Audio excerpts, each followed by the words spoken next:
غفلت کے خلاف فوجداری مقدمہ لے کر آنا مشکل ہوتا ہے۔ وکلا آج بھی اسے فوجداری عدالت میں لے کر آنے کی جدوجہد کر رہے تھے۔ عموماً ایسے کیسز ہوتے نہیں، جو ہو جائے تو انہیں کنوکٹ کرنا بے حد مشکل ہوتا ہے۔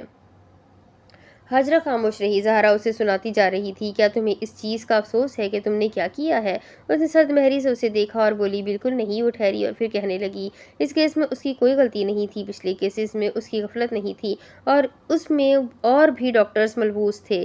اس نے توبہ کر لی ہے، ڈاکٹر نے کنسنٹ کر لیا، جلد بازی میں آپریشن کیا تھا، نہ کرتا تو تب بھی جان جاتی۔ زہرا کا دماغ کھولنے لگا، وہ مزید کچھ کہے آگے بڑھ گئی۔ زہرا نے چونک کر اسے دیکھا، ہیل کی ٹک ٹک کی آواز سنائی دی۔ تمہیں ایسا کیوں لگتا ہے کہ تم بہت اچھا ڈیفنس کرتی ہو؟ وہ چلا کر آگے آئی، لبوں پر طنزیہ مسکراہٹ تھی۔ مجھے اندازہ ہے سرکاری وکیل غریب ملزمان کے کیس میں کتنی دلچسپی لیتے ہیں۔ اور زہرا غصے سے لب بھیج کر رہ گئی۔ شاید تیزی سے بیٹھک کی جانب چلا آیا، سر پر پٹی بندھی ہوئی تھی، چہرہ پیلا زرد تھا۔ سردار نے اسے دیکھا، عبدالتواب اس کا تعاقب کیے چلا آ رہا تھا۔ ایک نظر اس کی نگاہ نے اس سفید مور کی جانب کھینچا، مگر پھر وہ بیٹھک کی جانب بڑھ گیا۔ شاز نے غیظ سے آگے بڑھتے ہوئے سردار کا گریبان گرفت میں لیا۔ عبدالتواب اندر آتے ٹھٹک کر رکا۔ اس قسم کے رویے کی اسے شاز سے توقع نہیں تھی۔ سردار سادگی سے اسے دیکھ رہا تھا۔ تو اب تم اتنا گر جاؤ گے کہ بچوں اور عورتوں کو نقصان پہنچاؤ گے؟ کیسے بات کر رہے ہو تم مجھ سے؟ اس نے اس کا گریبان چھوڑ دیا۔ انہوں نے اسے درست کیا۔ بزرگ ہوں، کچھ خیال کرو۔ وہ مصنوعی خفگی سے کہہ رہے تھے۔ میں بحرین جانے کے لیے تیار ہوں، لیکن اس کی انگلی اٹھی، مال میں آنے کے بعد تمہیں دوں گا۔ وہ کمپوز انداز میں شاز کو دیکھ رہے تھے، اور اگر اس نے اسے درشتی سے تنبیہ کی، اگر میرے خاندان کو کچھ ہوا تو میں تمہاری نسلیں ہلا دوں گا۔ سردار نے مٹھیاں بھیج لی۔ میں نے سنا تھا کتا پالو تو وفادار نکلتا ہے، لیکن یہ نہیں سنا تھا بعض وفادار کتے بھی نکل سکتے ہیں۔